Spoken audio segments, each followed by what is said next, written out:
Salut la grande famille, c'est encore moi aussi Béjo. Si tu es nouveau, tu es nouvelle sur ma vidéo, faut t'abonner sur ma chaîne YouTube, ma page Facebook, Instagram. N'oublie pas de partager mes vidéos et aussi liker.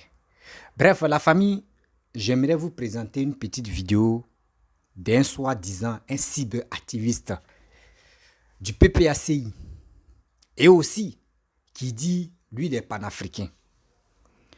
Vous savez, dans la vie, il y a des gens qui font des vidéos, mais ils ne savent pas quoi dire.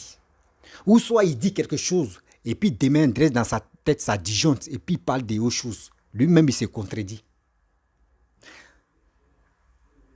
La fois dernière, j'ai fait une vidéo des passeports.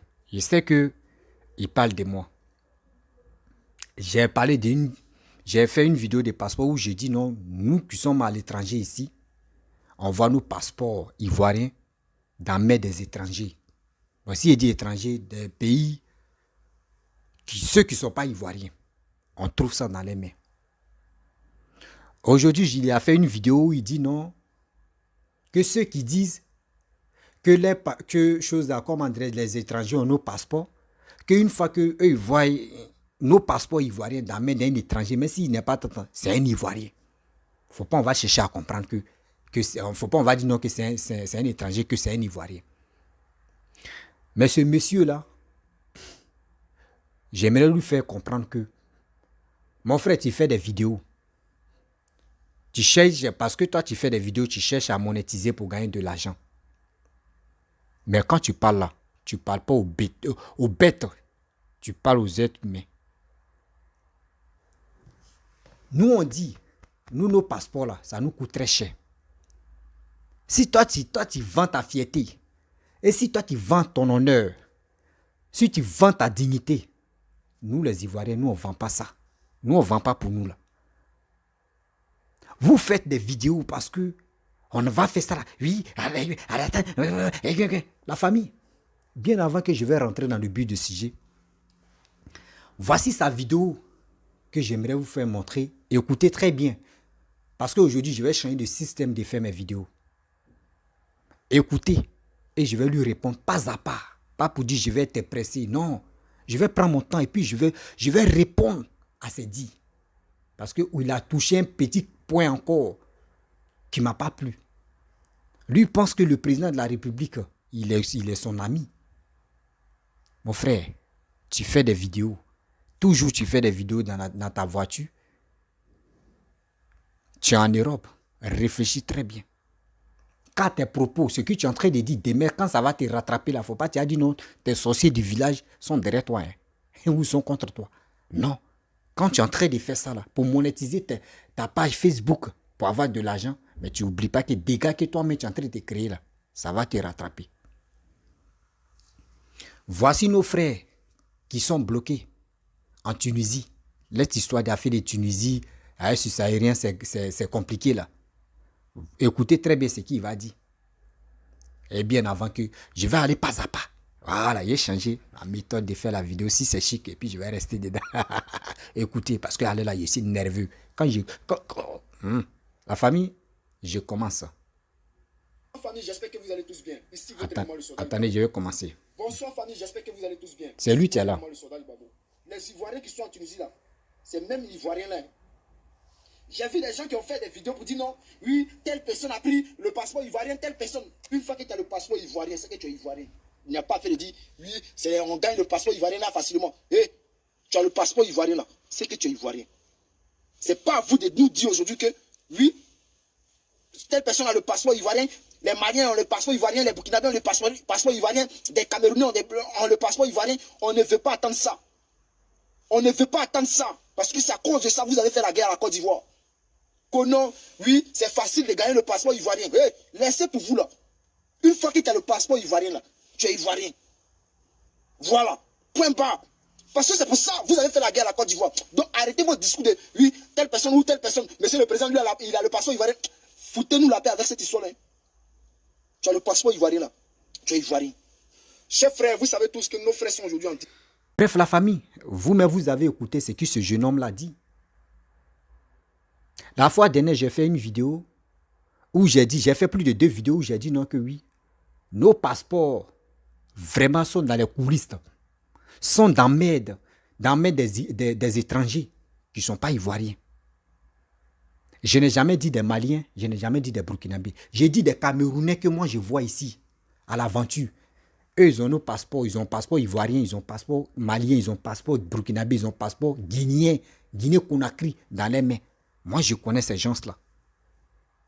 Je connais ces gens-là. Vous comprenez?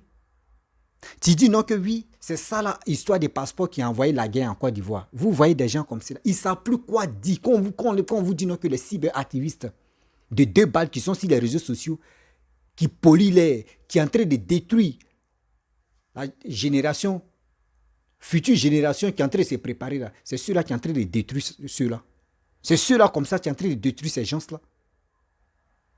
En quel cas où on a dit non que oui, c'est ceux-là qui ont provoqué la guerre. Donc vous allez nous dire non que oui, c'est les étrangers qui ont... Ça a fait des passeports qui ont envoyé la guerre en Côte d'Ivoire. Ah, vous oubliez vite, hein. Vous oubliez vite, hein. Vous oubliez vite, hein. C'est pas vous hier. Vous avez dit non que oui, papa doit distribuer. Oui, pour aller voter, papa doit distribuer. Que oui, Alassane a distribué. Oui, il est étranger. Ah. C'est pas vous avez parlé de ça. Aujourd'hui encore, tu dis non que oui, c'est ça là qui a envoyé la guerre. Regardez comment on est où là. On est où là? On est où là? Mettez-nous au top. Mettez-nous au top. Voici encore. Je vais vous faire écouter. Sa deuxième. On est dedans, hein, la même vidéo continue. Écoutez très bien. On va. Parce que ça fait de Tunisie maintenant, on va décortiquer bien. La paix avec cette histoire-là. Tu as le passeport ivoirien là. Tu es ivoirien. Chers frères, vous savez tous que nos frères sont aujourd'hui en difficulté en Tunisie. Et aujourd'hui, le gouvernement de Côte d'Ivoire a décidé de faire rentrer les Ivoiriens qui sont bloqués en Tunisie. Et il y a eu des personnes qui se sont enregistrées pour rentrer en Côte d'Ivoire. Sur 5000 personnes, il y a 500 personnes. Le gouvernement de Côte d'Ivoire a décidé de décaisser 1 milliard de francs CFA pour ces jeunes-là. Donc, sur ces 500 personnes qui ont décidé de rentrer en Côte d'Ivoire, on suppose que chacun a 2 millions de francs CFA. Lorsqu'ils arrivent en Côte d'Ivoire, on les prend en charge. Il y a des ONG qui vont les prendre en charge et ensuite, ils vont les donner 2 millions de francs CFA chacun. C'est ce que je comprends. Lorsqu'on me dit non que il y a eu 500 personnes qui ont décidé de rentrer en Côte d'Ivoire et que le gouvernement de Côte d'Ivoire décide de les remettre 1 milliard de francs CFA. Donc je suppose que chacun aura au moins 2 millions. Mais ce que j'aimerais dire ici, là, après avoir dit merci à ces autorités-là qui ont décidé de faire rentrer nos frères-là, j'aimerais dire ici au gouvernement de Côte d'Ivoire et à Alassane Ouattara, parce que votre mamaille là, on connaît ça déjà. On a vu les jeunes qui étaient bloqués en Libye. Et que vous avez fait rentrer en Côte d'Ivoire. Ces jeunes-là, vous avez crié sur la toile que vous allez trouver des emplois pour eux et que vous aviez décaissé des milliards pour insérer ces jeunes-là. Au final, nous avons entendu que les jeunes-là, ces jeunes-là même ont fait des témoignages où ils ont dit que ils ont reçu que 30 000 francs. Je dis bien 30 000 francs CFA avec un sac de riz pour rentrer chez eux. Parce qu'à chaque fois, lorsqu'on parle de quelque chose, vous mettez l'argent devant. Lorsqu'on parle de quelque chose pour décaisser l'argent de la caisse dans la caisse de l'État, vous dites non, on prend tel milliard pour faire telle chose. Et au finish, on voit que ce n'est pas cette somme-là. La somme que vous avez présentée, ce n'est pas cette somme-là que vous utilisez pour faire ce que vous dites. Donc, ce que j'aimerais dire, chef. Bref, la famille, vous avez écouté nos jeunes frères, ce qu'il a dit. Il dit ce que le gouvernement propose, qu'il dit non que oui, ils vont donner combien de milliards ou combien de milliards à leurs frères, eux ne donnent pas. Ils ont vu qu'il y a eu 500 personnes ou combien de personnes qui sont en Tunisie. Mon frère, tu n'as rien encore dit. Tu sais très bien que Même au Maroc où moi je suis là, je prends l'exemple. Hein. Moi, je ne calcule pas trop loin. Même au Maroc où je suis ici là, moi je suis venu par vol. Nous qui sommes venus par vol là, nous là, au consulat là-bas, là, on sait déjà que il y a un Ivoirien qui s'appelle Rossi, qui est ici, qui est au Maroc ici, qui ne s'est pas encore retourné. Eux savent déjà. Mais ceux qui passent par les ragoûts, par les bois, par les trous des rats, je ne peux pas dire, ceux qui passent par choses comme, comment dirais-je,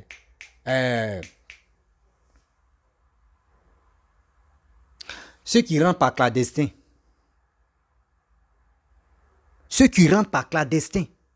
ceux-là, leurs noms ne sont pas affichés. Leurs noms ne sont pas affichés. Donc ça veut dire, même au Maroc où je suis là, ceux qui rentrent par clandestin, là, les Ivoiriens qui sont rentrés par clandestin, là, sont nombreux même que ceux qui sont rentrés par la voie légale. Au Maroc ici. Donc aujourd'hui, si on dit non qu'ils ont décaissé plus de 1 milliard pour les Ivoiriens, pour au moins 500 personnes, ou 5000 personnes qui sont en Tunisie, 500 personnes qui sont en Tunisie. Mais imagine-toi, en Abbassa, c'est déclaré là-bas 500 personnes qui sont rentrées par la voie légale. Mais et ceux qui sont rentrés par choses, comment dirais-je, par clandestin, est-ce que vous connaissez le nombre de ceux-là? Est-ce que vous connaissez le nombre de ceux-là? Sérieux, est-ce que vraiment, il y a des gens qui veulent parler parce que les gars veulent parler? Les gars veulent parler. Mon frère.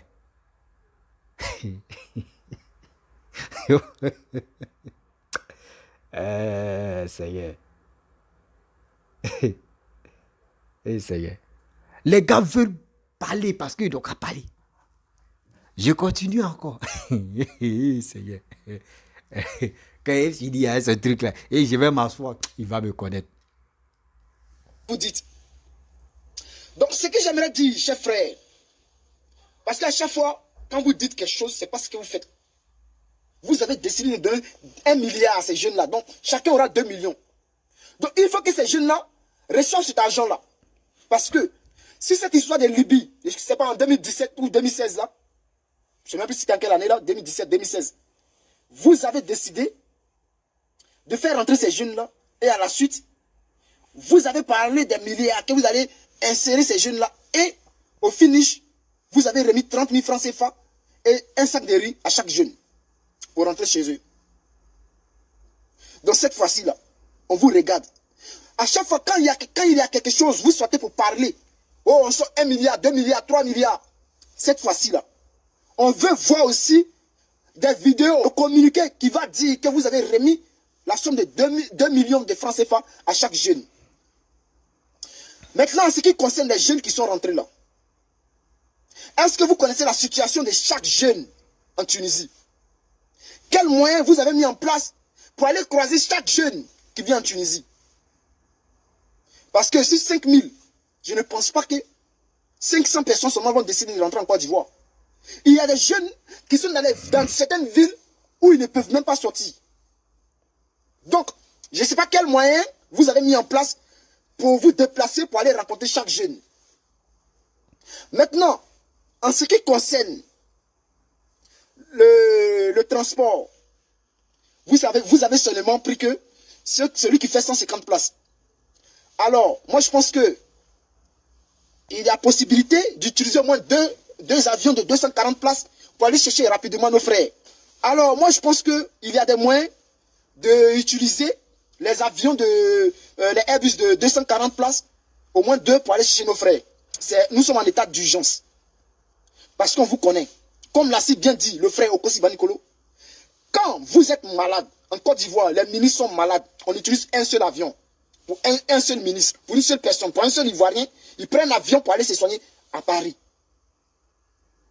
Quand il y a des choses à faire, des déplacements, des ministres en Côte d'Ivoire dans mon gouvernement, on prend un seul avion, on donne à un ministre. On prend un seul avion, on donne à 2 ministres.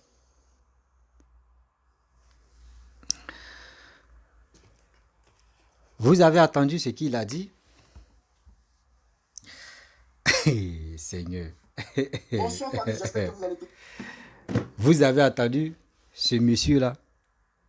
Moi, mais ça me fait rire d'abord. Vous savez, la famille, ce gars-là, c'est pas pour dire crier. Crier si dans ta vidéo, c'est ça, tu vas te donner incitation pour dire ce que je suis en train de dire là, vraiment, tu es dans la vérité. Mon frère, tu rencontres que des bêtises. Tu rencontres que des bêtises. Tu dis, Baba Nicolochi a dit non. Pourquoi ils ont envoyé comment dire, l'avion qui peut prendre plus de 200 personnes ou combien de 100 et quelques personnes. Mais quand toi, tu t'assois, tu réfléchis là, il y a combien de personnes qui disent veut se retourner? Ceux qui sont allés signer retour volontaire là, ils sont combien de personnes? Tu dis, ils n'ont qu'à envoyer 2 avions. Mais quand les 2 avions vont arriver là-bas, là, il y a l'autre mec qui va se retourner vide même. Il y a l'autre qui va se retourner vide. Parce qu'il y a d'autres Ivoiriens mais qui ne veulent pas venir. Eux, ils veulent rester là-bas en attendant. Moi, les gens m'appellent. Eux m'appellent aujourd'hui, matin, midi, soir, pour me dire, ah mon frère, nous on est en train de regarder le temps d'abord, hein, parce que nous on est cachés ici, on veut que au moins tout n'a qu'à se calmer, et bien avant que nous on va prendre la route de l'Europe. Les gens me disent, bon, cachez-vous. Si c'est comme ça, si vous ne voulez pas rentrer au pays, c'est que cachez-vous encore. Vous dites non qu'ils n'ont qu'à envoyer 2 avions. Mais les 2 avions qui vont venir, qui vont arriver là-bas, là, avec les 2 avions là, l'autre va venir comme ça, vide. Parce que d'autres Ivoiriens ne veulent pas venir en Côte d'Ivoire. Et je reviens sur le passeport. Mon frère, nous là, le passeport ivoirien, c'est notre vie. Le passeport ivoirien, c'est notre vie. Nous, on dit on en a marre de voir les étrangers.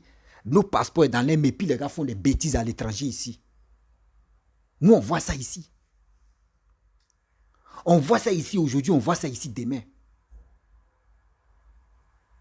C'est pour cela qu'on est en train d'interpeller le gouvernement ivoirien. Surtout moi-même, c'est moi qui ai fait là. J'avoue, mais quand il parle André, ça rentre dans vos oreilles. Tu m'as répondu. Moi, j'ai décidé de dire, mais pourquoi? Le pourquoi des étrangers ont nos passeports. Et je me pose la question de comment ils ont eu. Comment ils ont fait. Et puis aujourd'hui, ils ont eu ça là. Mais mon frère, mon jeune frère, tu vas regarder ma vidéo et c'est qu'ils vont t'envoyer. Assieds-toi. Très bientôt, le 10 de ce mois-là. Au Dieu le 7, non. Le 10 de ce mois-là. Je vais faire un direct ça.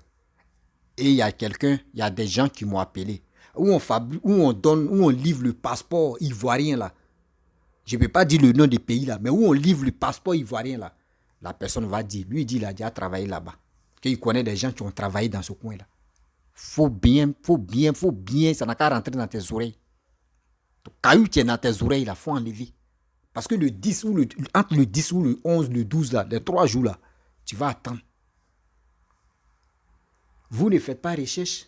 Vous êtes là, Draman en train de tuer, Draman. C'est à la violence que vous parlez. Nous, on ne parle pas à la violence, nous, on parle en souplesse. Et puis, ça rentre dans les oreilles des gens. Mais quand il y a caillou dans tes oreilles, nous, on parle en souplesse. Et puis, ça rentre dans tes oreilles. On n'est pas là pour dire... Non, on ne fait pas ça. C'est méchant. C'est méchant. Vous comprenez? Dans la vie, on dit voici vos jeunes frères, jeunes sœurs qui sont en train de mourir. Ils sont là mourir là-bas, Guinée équatoriale. Les gens sont bloqués là-bas, ils sont emprisonnés. Mais il n'y a pas quelqu'un que tu peux dénoncer. Vous dites, vous êtes panafricain, vous parlez, oui, on est panafricain, Mais pourquoi cette histoire-là? Je parle de ça toujours, pourquoi vous ne parlez pas de ça? Quand je parle là, vous m'écoutez, non? Vous prenez votre temps pour m'écouter, non? Mais pourquoi vous ne dénoncez pas ce qui se passe en Guinée équatoriale? Pourquoi vous ne parlez pas de ça? C'est parce que vous êtes ignorant. Parce que vous faites un combat de dire on fait un combat des panafricains, mais vous ne faites pas un combat des panafricains. Vous faites un combat inutile. Vous faites un combat inutile. Que oui, c'est... La famille m'a arrêté là parce que ce gars-là, s'il continue de parler là, il risque de prendre balle perdue. Et après, moi, mais je vais regretter. J'aime pas là. Voilà, famille. Il y a des gens, je ne vais plus les répondre sérieux. Il y a des gens, je ne vais plus... parce que ces individus mal intentionnés comme ça, c'est lui qui dit de... Eh mon frère, tu peux faire des choses comme ça. Ce président, le bon président que Dieu nous a donné, Papa Ado. Quand vous le voyez comme ça, là, ça vous fait... vous voulez mourir. Eh non, un président qui fatigue le moral de tout le monde. Bon, la famille, je vais vous laisser, parce que là, le gars là, il n'a rien dit de bon. Mes frères et sœurs, vous qui venez, rentrez en Côte d'Ivoire, il n'y a rien, venez, rentrez en Côte d'Ivoire. Tunisie, là, mon frère, tu as appris, même si tu as fait 2 ans en Tunisie, au moins tu as appris quelque chose d'expérience. Tu as fait 5 ans, tu as de l'expérience d'aventure. Donc, les trucs que tu as appris là-bas, viens, tu vas les réaliser en Côte d'Ivoire. Donc, je vous dis, courage à vous. Voilà, courage à vous. Moi, je suis dans un pays Maghreb, mais nous, on jonge. Même si ça arrive ici, on dit, moi-même, je suis le premier même à rayer mes bagages. Et mais en Côte d'Ivoire.